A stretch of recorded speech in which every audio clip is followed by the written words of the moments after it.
订火车票就同城，快速出票，安心出行。同城旅行邀您收看高光时刻。还总开大牌，太不环保了。主不会再开龙头。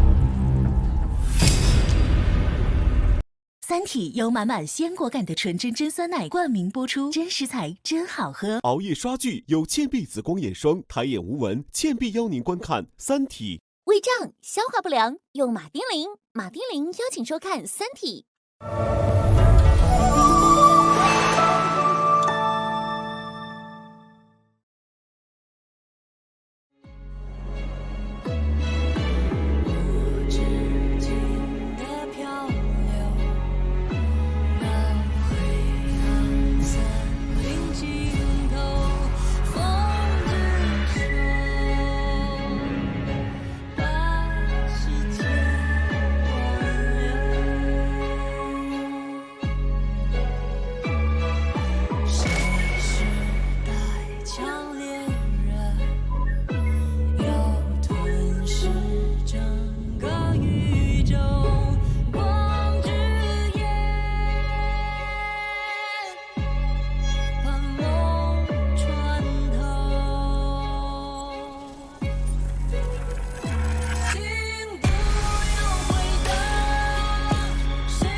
什么主啊神啊的，我早就说过，邪乎到家必有鬼。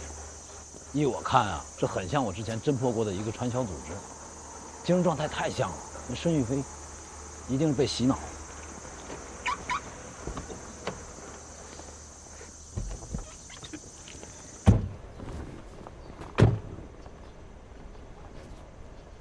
我觉得杨东的死，没错，今天唯一的收获就是杨东。杨东在该自杀的时候没自杀，好像快不自杀的时候又自杀了。这中间到底发生什么了？找到这个问题的关键点，才能有突破。我觉得还应该找丁仪。还找丁仪啊？对，要详细了解实验之后和自杀之前，杨东到底做什么了，不能放过任何一个细节。我为了杨东总去找丁仪，不太合适吧？有什么不合适的？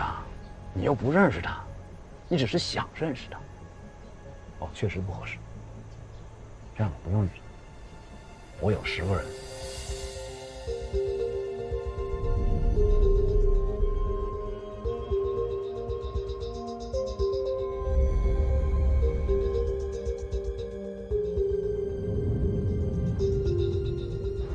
我请丁博士帮忙回忆了几处细节。按照时间顺序已经整理好了，还有杨东和原单位同事以及其他人的接触，我会接着调查。棒棒的，很能干。按说结婚对于女性来讲，是一件非常在意的事情。可是杨东连婚礼的请柬都没有自己去选。杨东作为一个女人，平时连逛街都不喜欢。衣服只买黑色和白色，一买就是好几套。是，你想中，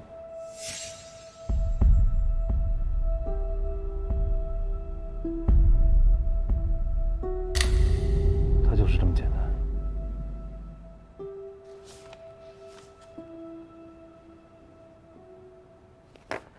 等一下，不对。不对，我第一次去丁博士家里的时候，我看到衣架上挂着一条红色的裙子。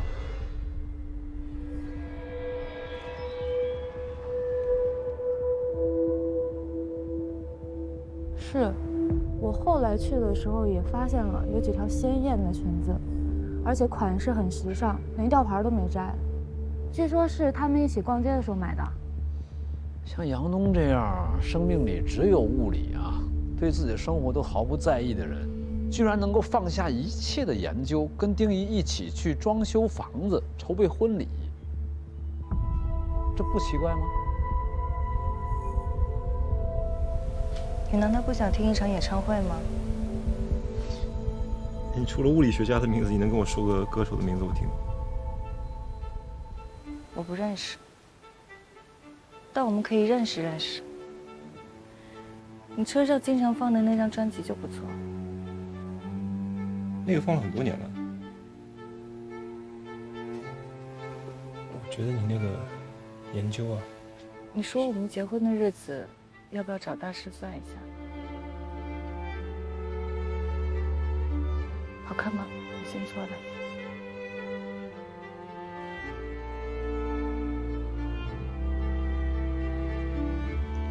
挺好的。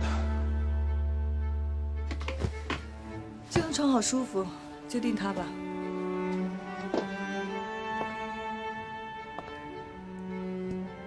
那就像申宇飞说的呀，杨东热爱生活了，至少从那个时候开始，杨东和申宇飞接触之后，有这种改变的迹象。这些事儿啊，要是普通女人太正常不过了，但是杨东不一样。不是，那你什么意思啊？一个女的物理学家做这些事情就不正常了？那天他跟丁仪一起去逛家具商场，逛一整天。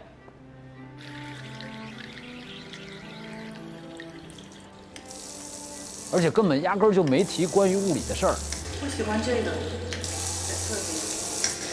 根据丁仪的回忆，那是杨东很罕见的，没有跟他聊专业，而且从那天开始，他就很少跟他交流学术。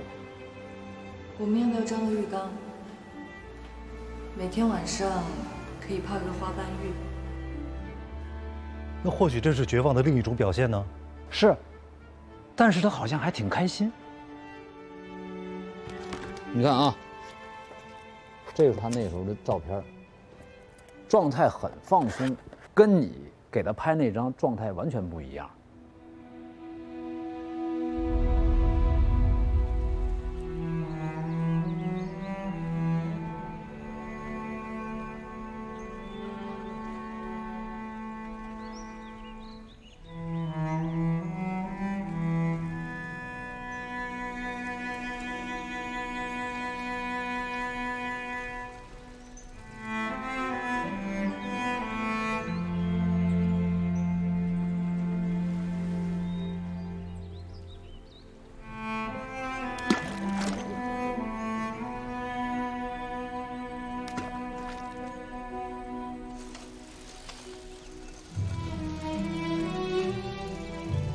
这样也挺好的啊。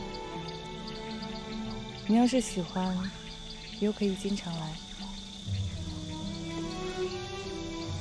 没想到可以跟你这么悠闲的。以后都会是这样的。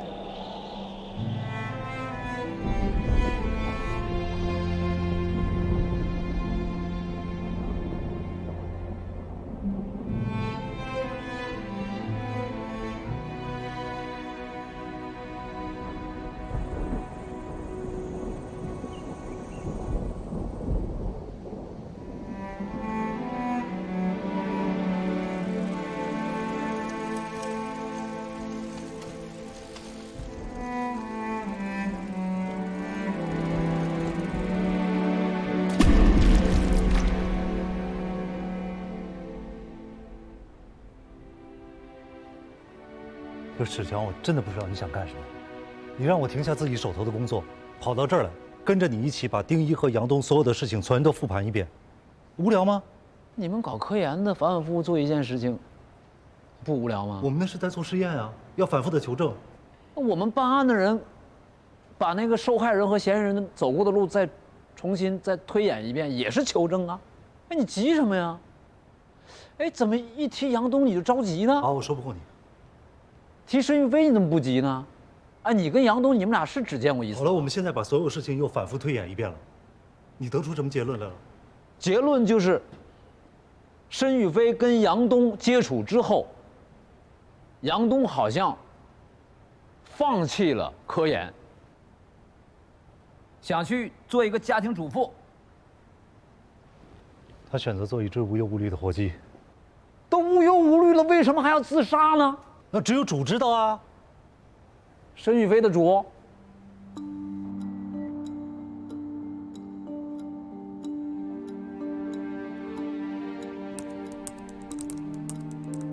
很明显，潘寒他们在针对我们，尤其是在我们对汪淼的处理态度上。统帅，这样去争取汪淼，真的有意义吗？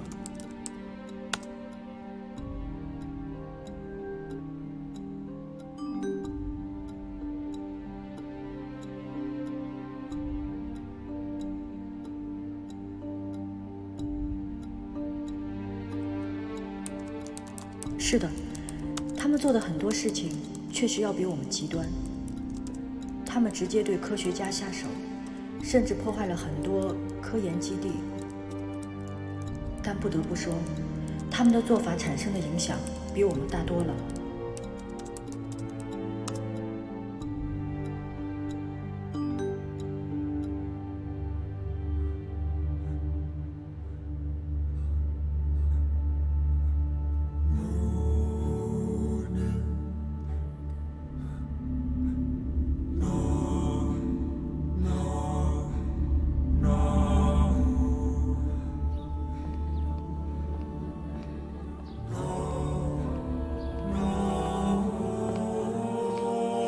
欢迎大家来到今天的聚会，和我们一起探讨科学存在的意义。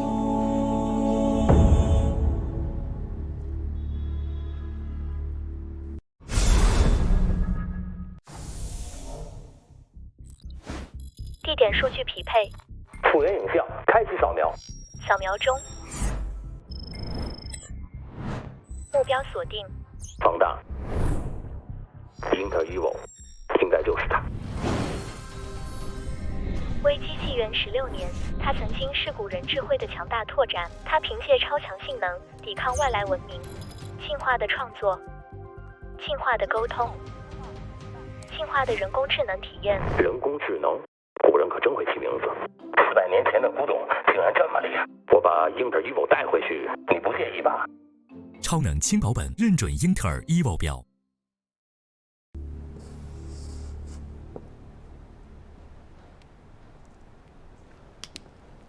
了解一个人的行为很有意义啊！你们看啊，我们把杨东全过程走下来，会发现，从良乡实验失败到曼费教授自杀以后，他发现物理学可能不存在了。接下来他跟申玉飞接触，他确定物理学不存在了。杨东说的是物理学从来就没有存在过。意思不一样吗？当然不一样了。如果说物理学不存在了，有可能是我们的基础理论出现了问题；如果说物理学从来就没有存在过，那就是颠覆了我们人类几千年对于整个地球的认知，不论是宏观世界还是微观世界，能一样吗？啊，行，按你的说法，好吧，按你的说法啊。然后呢，这个，他这个是这个，然后他会选择做一只无忧无虑的火鸡，对吗？然后开始准备正常生活啊，答应求婚，买房子、装修房子，直到找到新的工作，对吧，徐冰冰？我去那个应用物理研究所了解过，他们的负责人说非常希望接受像杨东这样的基础物理学方面的专家。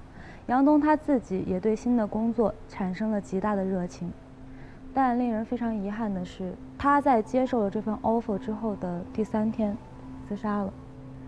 研究所的人也非常的痛惜，不知道他是为什么。对，问题就在这儿，最后这3天才是关键。他干什么了？遗书啊，遗书应该是在这3天写的。对呀，如果最后这3天，他知道，物理学从来都没有存在过。那这3天他并没有接触过申玉飞啊？难道是他自己已经想通了，然后最后2天又想不通了？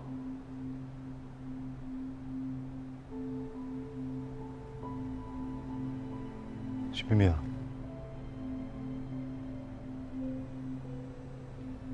我之前眼前也出现过倒计时，我也看到过宇宙闪烁，那个时候我真的自己很绝望。或许我想我要自杀，但更有可能的是，我就这么消极的活下去，放弃自己的研究，做一名老师，然后就这么混完一辈子。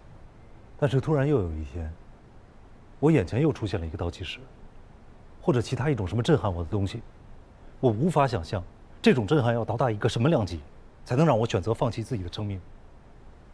能听明白吗？听明白了，都听明白了。你听我接着往下讲。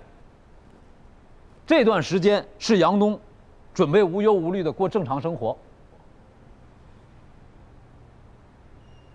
有一个非常奇怪的点，就是杨东的妈妈叶文洁老师，她好像从来都没有提过杨东在这个阶段有什么变化，这不对啊。作为妈妈，这么不在意自己的女儿吗？那按照你的理论，叶老师一直都不在意他女儿杨东是吗？不对，叶老师跟你不一样，整天搞研究，一退休老太太，有时间管别人家的孩子，自己的女儿发生这么大变化，一点觉察都没有。所以呀，我觉得你还得找机会，跟你这个叶老师好好聊聊。你不是很喜欢跟他聊天吗？你去跟他聊，总比我直接问他效果要好吧？一天到晚帮你弄这些事儿，严重占据我的研究时间。哎，汪教授啊，要物理学从来都没有存在过，你还研究个屁呀！你研究？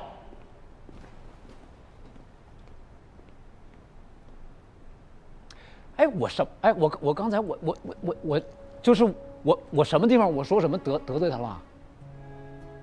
你们科学家都这样小孩子脾气吗？哦，对了，你是警察，以后你别跟他一伙啊。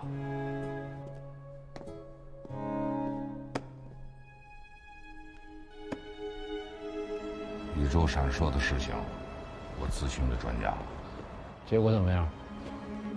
你先说说你们的调查结果。调查陷入僵局。那汪淼跟沙瑞山都提过，说要什么距离地面多少米来着？就在很远那个天上啊，要拉一块大屏幕啊，就大屏幕，跟放电影似的。我调查的情况跟你们差不多。哎，你别说，你刚才的这个比喻倒是很形象，放块大屏幕，像放电影啊。确实啊，不好反驳。唯一能反驳的只有一点，我们人类做不到。对呀，有鬼。那人类做不到，就能代表一切不会发生吗？老常，你什么意思啊？申玉飞是外星人啊？哎，我跟你说，我跟你说的，你听见了没有？外星人。哎，我跟你说的，你听见没有？外星人。有可能啊。什么有可能啊？你信啊？就好像你说的鬼一样，外星人不过就是一个代名词。那些超自然的现象，还有科学无法解释的东西，我们都可以说是外星人干的。但外星人究竟是什么呢？我们谁也不知道。可是现在这一切就真切地发生在我们的面前。我并不在乎称它为外星人还是鬼，我想探究的是它到底是什么，它以什么样的形式存在，它到底具有什么样的力量，它的目的到底是什么？我想把这一切想明白，对我们来讲才是最大的价值，对吗？我就说嘛，你肯定不是一只普通的火鸡。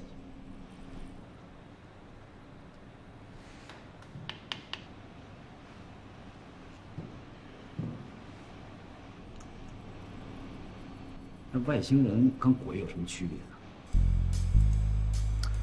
你要允许我也思考思考啊。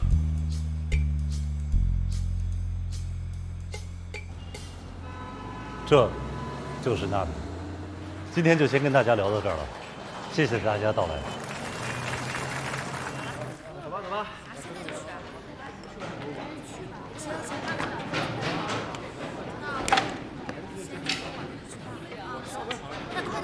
老师再见。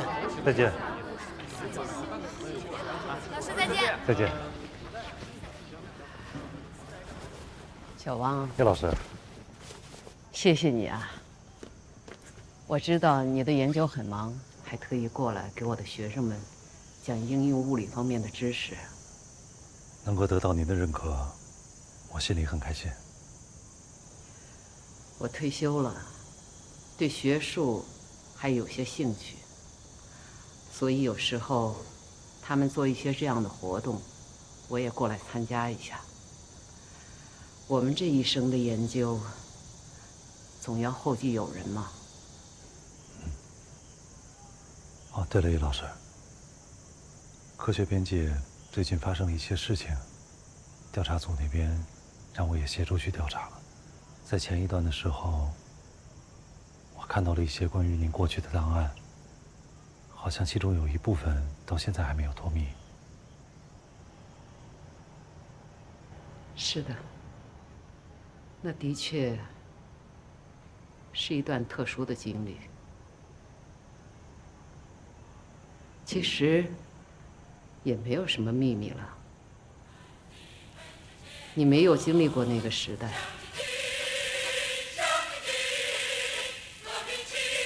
那个时代很值得纪念。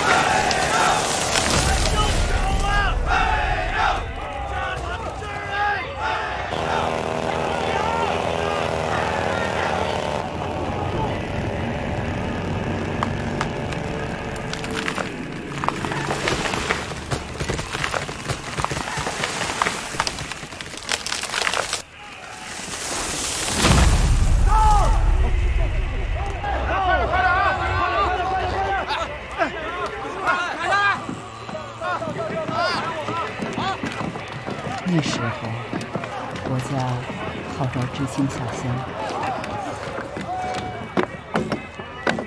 我被分配到了大兴安里。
Oh!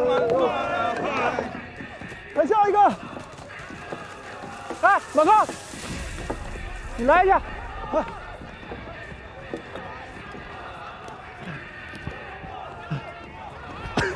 ！15岁，姚记者，我问你个问题啊，你知道这树都多大年纪了吗？这样，得看年轮呢。我刚刚都算过了，这儿的树呢，大都300多岁了。你锯一棵树要多长时间？差不多10分钟吧。我跟你说，我这盆脸里啊，就看有几手，我上2个班，一个红旗就干我上的。300多年，10几代人啊。它发芽的时候还是明朝呢，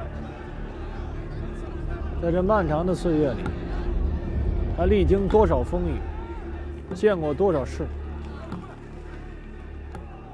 你几分钟就给它锯倒了，你真的没感觉到什么吗？你到底想要我感觉到什么？我就一棵树嘛，这里最不缺的就是树，比这年龄大呀，还多的是。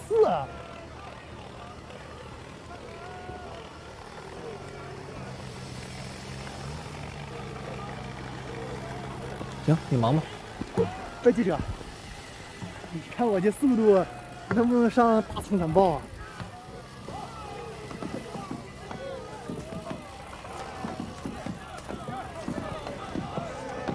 知识分子啊，毛病就是多。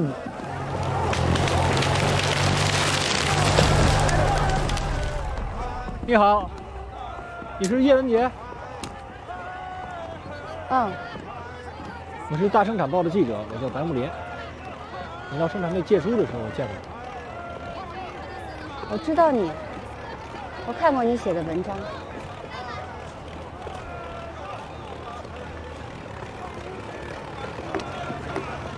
我能看出你的感情。在这地方啊，能有这种感觉的，也就咱们俩。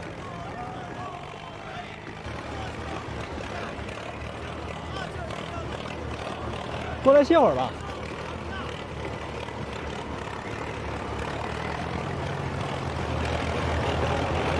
1年前打前站的时候，我来过这片林区。记得当时是个晌午，接待我们的人呢，非要吃鱼。我到他们那个树皮小屋里，私下看了看，就烧着一锅水，哪有鱼啊？水开了以后呢，做饭的人拎着擀面杖，到屋前的小河里面，乒乓几棒的，就打出几条大鱼来，多富饶的地方呀！那现在你看呢？那就是一条什么都没有的浑水沟。我是真不知道，他们在这儿的开发方针，究竟是搞生产啊，还是搞破坏啊？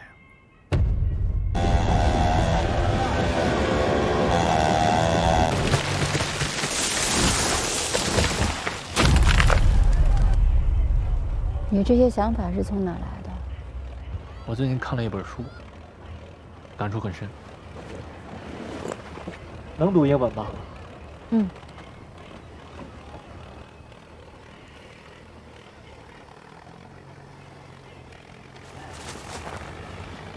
这本书62年出版的，在西方世界影响很大。寂静的春天 ，Rachel Carson。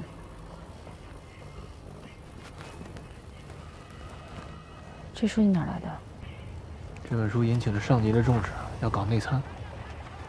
我负责翻译和森林有关的部分。这书是讲什么的呀？杀虫剂、环境，还有更深层的东西。我准备给中央写信，反映他们这种不好的现象。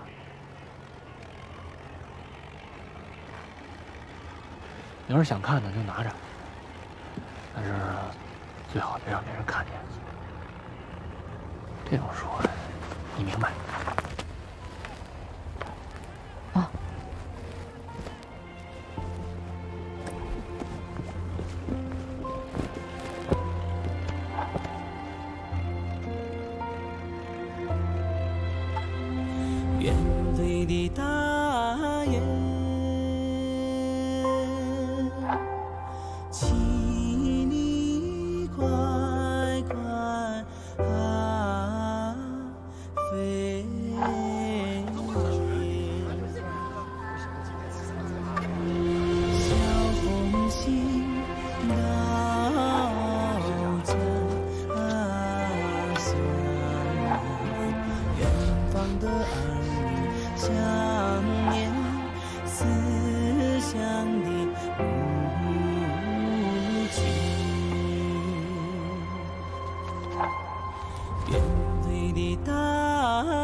这是一本很普通的书，主题并不广阔，描述杀虫剂滥用给环境造成的危害。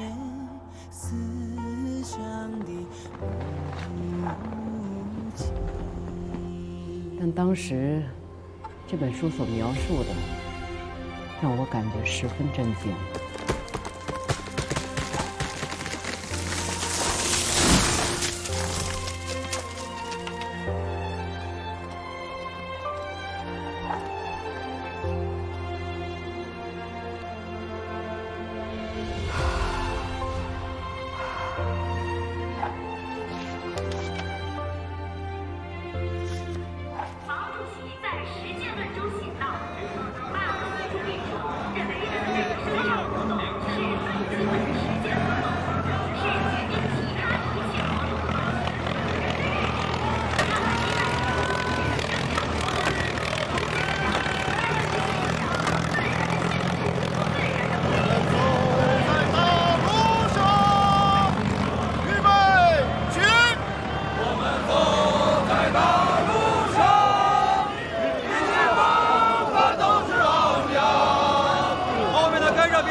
小叶，今天干活了。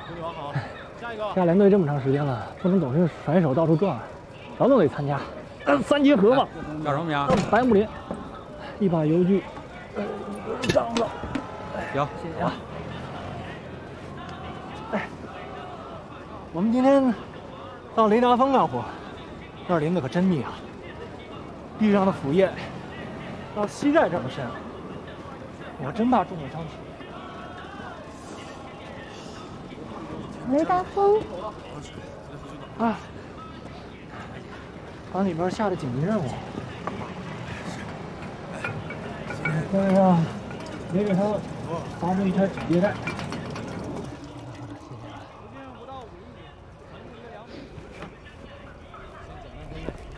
这是一个什么地方呀？据说是个军事基地。老乡们说，3年前刚建这个基地的时候，动用了大量的人力，向峰顶架设了一根高压线，然后呢还开了一条公路通向峰顶，把大量的物资沿公路运到上面去。看来是个很重要的地方。啊，那基地建成了之后，这公路就拆毁了。这什么声音啊？看，那天线出现了。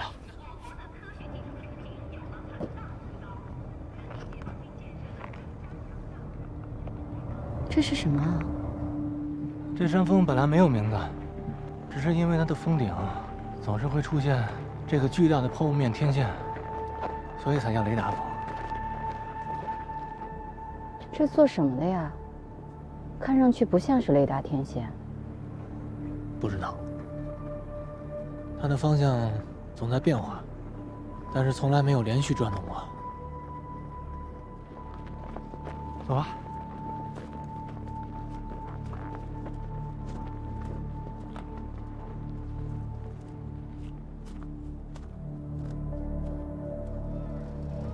我来了这么久，居然从来没有注意过。天线不总是出现，但每次出现的时候呢，总会有诡异的事情发生。树林里的动物变得焦躁不安，鸟会大群的惊飞，人呢也会出现头晕、恶心之类的状况。而且呢，雷达峰附近的人特别容易掉头发。老乡们说，这也是天线出现之后才有的事。放射性射线，不止这么简单。有一次下大雪，那天线立起来，方圆几里的雪突然变成了雨。有的时候天线立起来，好好的晴天也会出现雷电。夜晚的时候呢，天上还会有奇异的光晕。那里是禁地，我来之前就被告知，不要擅自靠近，否则那里的岗哨可以不经警告就开枪。你还记得上周被警告处分那2个人吗？他们俩呢，就是追一只狍子，追到雷达峰下，刚到附近，那半山腰的岗亭直接就开枪射击了，把他们吓坏了，转身就跑。得亏林俊丽才没受伤，不过呢，有一个人吓得尿了裤子。第2天回连队，给了他们每人1个警告处分。我估计就是因为这个事儿，我们才被安排去罚了1圈警戒带。我们林场的人力可以随他们调用吗？据说这个地方的行政级别特别高。我先回来了。啊。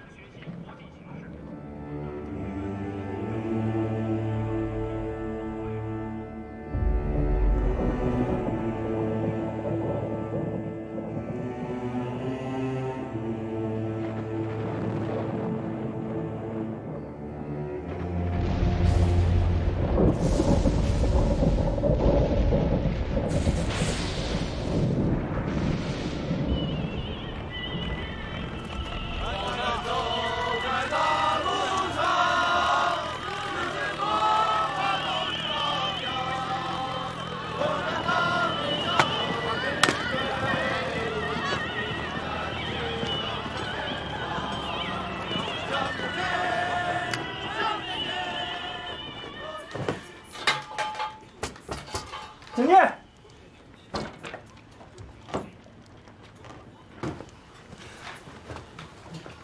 哎，小叶。哎呦，我是来还书的。哎呀，我正想找你呢。你来的正好，我说你看看我写的信啊。信？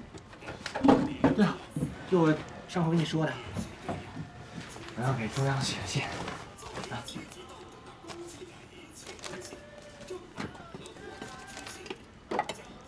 你坐那看。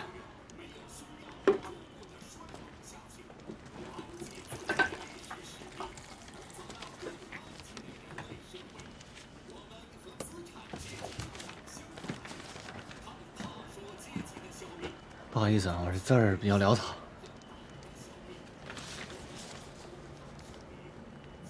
写得很好。太行山因之被破坏，由历史上的富庶之山变成今天的贫瘠秃岭。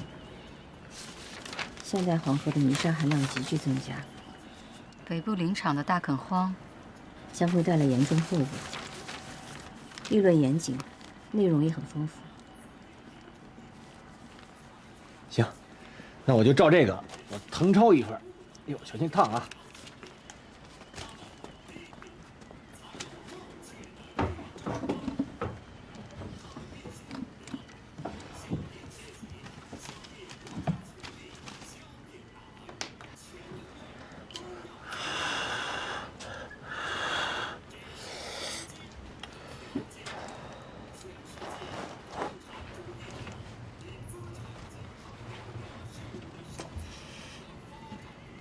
我最近啊老使那个油锯，手都有点不听使唤了。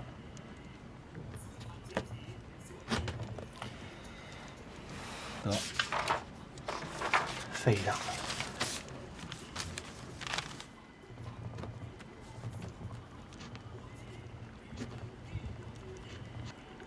我帮你写吧。啊？邮局很难操作，又很沉。手抖很正常，我来帮你抄吧。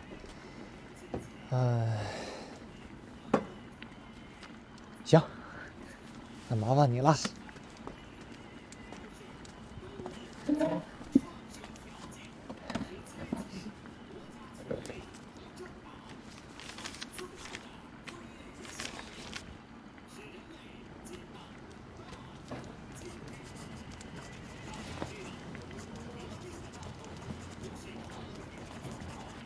你这字儿写的真好看。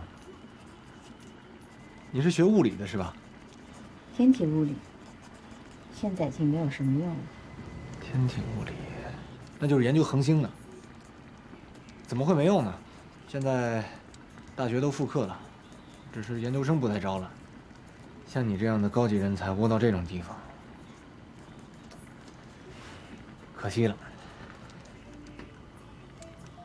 我没告诉他，其实能进入北部林场已经很幸运了。那时屋里很安静，我能听到钢笔写字的沙沙声，能闻到松木锯末的味道。自父亲死后，我很久没有那种放松、温暖的感觉了。